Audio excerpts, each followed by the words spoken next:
আসসালামু আলাইকুম। Hello viewers, কেমন আছেন সবাই? আশা করি সবাই ভালোই আছে। আজকে আমি আপনাদের দেখাবো কম্পিউটারের সাহায্যে ফটোকপি মেশিনে কিভাবে বড় পেজগুলো, যেমন স্ট্যাম্প, জমির দলিল, এই ধরনের বড় বড় পেজগুলো আপনারা ফটোকপি মেশিন দিয়ে স্ক্যান করতে পারেন এবং সেগুলো কম্পিউটারে ব্যবহার করতে পারেন। তো সেই প্রসেসটাই আমি আপনাদের দেখাবো। তো চলুন আমরা প্র্যাকটিক্যালি দেখি। তার আগে ছোট্ট একটা রিকোয়েস্ট করি, যদি আপনি আমার চ্যানেলে নতুন এসে থাকেন তাহলে দয়া করে আমার চ্যানেলটা সাবস্ক্রাইব করবেন, পাশে থাকা বেল বাটনটা ক্লিক করে রাখবেন লেটেস্ট ভিডিও সবার আগে পাওয়ার জন্য। আর যারা সাবস্ক্রাইব করেছেন তাদের সবাইকে ধন্যবাদ। সাথেই থাকবেন, ফিরে আসছি ছোট্ট একটা ইন্ট্রোর পর।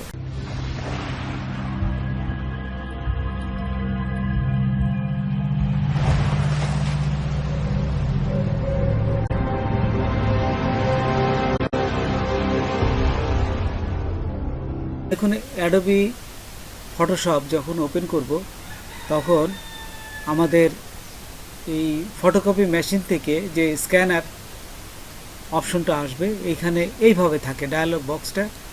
জাস্ট এখানে বোঝা যায় না যে কোন জায়গায় আমি সাইজগুলো সেট আপ করবো বা রেজুলেশন কত দেবো, কালার কীভাবে চেঞ্জ করব, হ্যাঁ, হাইট ওয়াইট কীভাবে চেঞ্জ করব, এগুলো অনেকেই বুঝতে পারে না।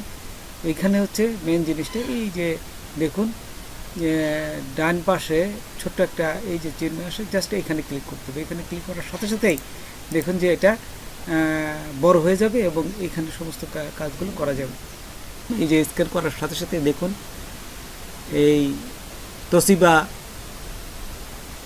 স্টুডিও 2523 থেকে এই সফটওয়্যার থেকে আমার ফটোশপ সফটওয়্যারে চলে গেল। এখান থেকে আমি বিভিন্নভাবে এটা এডিট করতে পারবো। তো এইখানে দেখুন কমানো বাড়ানো যাচ্ছে, এই যে এক্সপ্লোর দিয়ে এটা লাইট কমানো বাড়ানো করা যাচ্ছে। তারপর নিচে দেখুন এই যে রেজুলেশন কত, কালার কত, সাইজ কত, ওয়েট এবং হাইট কত, সমস্ত কিছু কিন্তু এখান থেকে দেখা যাচ্ছে। তো আমি এখন একটা বড় সাইজের, একদম বড় সাইজের এলডি যেটাকে বলে, এটা বড় সাইজের আরেকটা স্ক্যান করে আপনাদের দেখাবো, তাহলে আপনারা বুঝতে পারবেন। এটা হচ্ছে স্ট্যাম্প সাইজ। এই যে আমি বড় সাইজটা এখনই করতেছি। প্রি স্ক্যান এখানে ক্লিক করবেন। আমি অলরেডি ফটোকপি মেশিনে এটা দিয়েছি। এই যে দেখুন বড় সাইজে চলে আসছে এবং সাইজটা এইখান থেকে দেখুন আমি সিলেক্ট করতেছি। এই যে রেজুলেশন 300x300 দিলাম এবং এইখান থেকে সাইজটা আপনারা দিবেন এলডি। এই যে এটা আপনারা আপনাদের ইচ্ছা মতো এখান থেকে বিভিন্ন সাইজের দেখে দিতে পারেন। আচ্ছা, এখানে এই যে এইখানে কিন্তু দেখা যাচ্ছে যে, খেয়াল করেন এখানে এই যে ডট ডট দিয়ে দেখা যাচ্ছে, যখনই আপনি একটা সাইজ দিচ্ছেন তখন কিন্তু এই যে এই মার্ক করে সে দেখাচ্ছে ডট ডট, এটা হবে না, ঠিক হবে না। ওই যে এলডি যখনই দিচ্ছেন দেখেন এখানে মার্ক করছে, এই যে পুরা পেজটার এটা দেখাচ্ছে। আচ্ছা, তারপর এইখান থেকে দেখুন এই যে মিলিমিটার, পিক্সেল এবং ইঞ্চিতে চেঞ্জ করতে পারবেন। তারপর অরিজিনাল সাইজ কত, রেজুলেশন কত, দেখুন এখান থেকে কালারও কিছুটা চেঞ্জ করতে পারবেন। যদি কালার একটু চেঞ্জ করতে চান হালকা কিছু চেঞ্জ করতে পারেন। তারপর এখানে রোটেট করতে পারবেন। আচ্ছা, এটি দিয়ে খুবই সহজ, এই ফটোকপি মেশিন দিয়ে স্ক্যান করে আপনি বড় বড় পেজগুলো, জমির দলিল, স্ট্যাম্প ইমিটেশন করে, তখন এই ফটোকপি মেশিন দিয়েই সব কিছু স্ক্যান করে ইমিটেশন করতে হয়। আর তারপরে এই যে দেখুন এখানে যখনই আমি স্ক্যান দিলাম, এই যে এই পাশে স্ক্যান দিলাম, তখন দেখুন এটা কম্পিউটারে চলে গেল। এই ফটোকপি মেশিনের যে সফটওয়্যার এখান থেকে সোজা চলে গেল ফটোকপি সফটওয়্যারে। আমার যে কম্পিউটারে যে ফটোশপ সফটওয়্যার ছিল এখানে চলে গেল। তো এখন আমি এটি দেখাবো কীভাবে এটা কালার চেঞ্জ করা যায়। যে অ্যাডজাস্টমেন্ট করে এখান থেকে আপনি বিভিন্ন সেটিংগুলো চেঞ্জ করতে পারবেন। এই যে দেখুন আমার ফটোশপ, অ্যাডোবি ফটোশপ থেকে আমি এই কালারগুলো বিভিন্ন লাইটিং কমানো বাড়ানো করতে পারতেছি। ইমেজে যাবেন, অ্যাডজাস্টমেন্টে, এখান থেকে সমস্ত কিছু চেঞ্জ করা যায়। এই যে দেখুন লেভেল কন্ট্রোল এল দিলেও শর্টকাট এটা দিয়েও কাজ করা যায়। এই যে এখানে দিলাম, দেখছেন। এইখান থেকে আপনারা এই বিভিন্ন অপশনগুলো আছে, এখান থেকে আপনারা এইগুলো করতে পারবেন। তারপর এখানে কিভাবে সেভ করতে হয়, যদি এটা সেভ করতে চান তাহলে কিভাবে সেভ করবেন সেটাও আমি আপনাদের এখন দেখাই। সেভ করতে গেলে প্রথমেই আমি এই যে ফাইলে যাবেন, ফাইলে যাওয়ার পর এইখান থেকে দেখুন এই সেভ অ্যাজে ক্লিক করবেন। তারপর কোথায় সেভ করবেন, এই যে ডেস্কটপে যে দেখা গেল যে আমি জেপিইজি এই মোডে সেভ করব। আপনারা আপনাদের ইচ্ছামতো পিএনজিও করতে পারেন বা পিডিএফও করতে পারেন। এখান থেকে এই যে ফাইল নাম দিলাম একটা, আমি এই 333 দিয়ে এটা সেভ করলাম এবং এই ডেস্কটপে সেভ করলাম। এখানে দেওয়ার পর এরপর সাইজগুলো দেখাবে কোন ইসে আছে। তারপর এখান থেকে আপনারা জাস্ট ওকেতে ক্লিক করবেন। এগুলো দেখে ওকেতে ক্লিক করার সাথে সাথে এটা সেভ হয়ে যাবে। তা আমরা দেখি আসলে সেভ হয়েছে কিনা। আমরা এই ডেস্কটপে আসলাম, ডেস্কটপে আসে এই যে 33 জেপিজি এখানে ক্লিক করার সাথে দেখলাম যে সেভ হয়ে গেছে।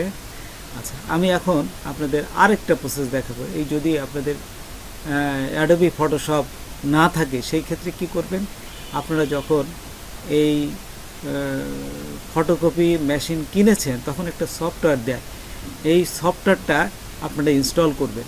সেটা হচ্ছে স্টুডিও স্ক্যান এডিটর, একদম ছোট্ট একটা সফটওয়্যার। এটা আপনারা ওপেন করবেন। এই যে আমি দেখুন এই যে ওকে দিলাম, আই অ্যাকসেপ্ট করলাম, তারপরে ইনস্টল। খুব ছোট্ট সফটওয়্যার, দেখতে দেখতে এটা এই যে ফিনিশে ক্লিক করার সাথে সাথে এটা হয়ে গেছে। আমি এই যে স্টার্টে ক্লিক করার পর উপরে দেখুন স্টুডিও স্ক্যান এডিটর এখানে চলে আসছে। তো এখানে আসার পর আপনারা এটাকে ওপেন করতে গেলে প্রথমে সিলেক্ট করে নেবেন। এই যে প্রথমে ফাইলে যাবেন, ফাইলে যাওয়ার পর এইখান থেকে দেখুন এই যে সিলেক্ট সোর্স, কোন সোর্সে, এই স্টুডিও, এই যে স্টুডিও তোশিবা, এটা দিয়ে সিলেক্ট করলেন। তারপরে এইখানে দেখুন আমি আবার দেখাচ্ছি যে প্রথমে ফাইলে যাবেন, তারপরে আপনারা এখান থেকে এই যে সিলেক্ট সোর্সে যাবেন, তো স্টুডিও, তারপরে এই যে সিলেক্ট করবেন। তারপরে এইখানে দেখুন এই যে স্ক্যানার আছে একটা ছবি, এখানে ক্লিক করার সাথে সাথে দেখুন ফটোকপি মেশিনের ভিতরে যে পেজটা ছিল এটাই কিন্তু আপনাদের স্ক্যান করে দেখাচ্ছে, স্ক্যানিং চলে আসছে এটা। তারপরে ঠিক আগের মতোই আপনার সমস্ত কিছু এখানে চেঞ্জ করতে পারবেন, রেজুলেশন, সাইজ, যা কিছু দরকার। তারপরে স্ক্যানে ক্লিক করবেন, স্ক্যানে ক্লিক করার সাথে সাথেই এখানে চলে আসবে, এখানে চলে আসবে, আপনি এডিট করতে পারবেন। তো এইভাবে কম্পিউটারে আপনারা স্ক্যান করে কাজ করতে পারবেন। তারপর আমি এই কাগজগুলো ফটোকপি মেশিনে কিভাবে কাগজ দিতে হয় সেই প্রসেসটা দেখাই। তো এখান থেকে দেখুন আমি এখন এই যে বাইর হয়ে আমি চলে গেলাম আমার ফটোকপি মেশিনটা কিভাবে পেজগুলো দিতে হয়। এই যে এই পাশে দেখুন বাইপাস করে এখানে কাগজগুলো এই যে এই পাশে ট্রেতে দিতে হয়। আর এখানে এখানে কাগজ দিয়ে এখানে ওই যে দেখুন একটা ক্লিপ আছে, ক্লিপ দিয়ে জাস্ট হালকা করে খোলা যায় এবং বন্ধ করা যায়। আর এইখানে ভিতরে এই যে বক্সের ভিতরে কাগজ দিয়ে রাখা যায়, এটা হচ্ছে A4 সাইজ।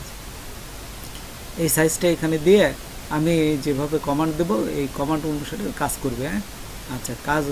আর এই যদি স্ট্যাম্প সাইজ, তারপর এই যে বড় বড় পেজগুলো কিভাবে দিতে হয় সেই প্রসেসটা আমি আপনাদের দেখাচ্ছি।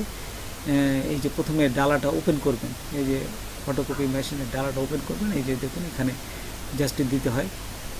এখানে দিলে বড় পেজগুলো এইভাবে দিয়ে জাস্ট কমান্ড দিতে হয়। কমান্ড দিলে এই যে এখানে যে কমান্ড অপশন আছে ওই যে ডিসপ্লেতে, জাস্ট এটা আমি আরেকটা ভিডিওতে আপনাদের পুরো দেখিয়ে দেবো কীভাবে কম্পিউটার চালাতে হয়, কীভাবে প্রিন্ট দিতে হয়। জাস্ট একটা দেখাচ্ছি কাগজটা কীভাবে দিতে হয়। তো এই স্ট্যাম্পের কাগজ, এই যে এখানে যদি স্ট্যাম্পের কাগজ দিতে চান তাহলে এখানে দিতে পারেন। আর যদি A4 সাইজে যে এইভাবে দেওয়া যায়, দেখছেন এইভাবে দেওয়া যায়, পাশাপাশি দেওয়া যায় দুইভাবে, কিন্তু এখানে কমান্ড দিতে হবে A4 সাইজ অথবা A4/R সাইজে চেনাই দিতে হবে প্রথম, যে কমান্ডটি করেন সেভাবে কিন্তু চেনাই দিতে হবে। স্ট্যাম্প সাইজ পেপারগুলো কীভাবে দিতে হয়, সেম নিয়মে এই যে এখানে দিতে হয়, যে দেখুন এখানে দিলাম, এই যে দিয়ে এখানে এইভাবেই দিতে হয় স্ট্যাম্প সাইজের পেপারগুলো। তো বন্ধুরা, আজকে এ পর্যন্তই। নতুন কোনো ভিডিও নিয়ে আবার আপনাদের সাথে হাজির হব। যদি আমার ভিডিওটা আপনাদের ভালো লাগে বা কোনো উপকার আসে তবে অবশ্যই সাবস্ক্রাইব করবেন আর বন্ধুদের সাথে শেয়ার করবেন। ধন্যবাদ সবাইকে। আল্লাহ হাফেজ।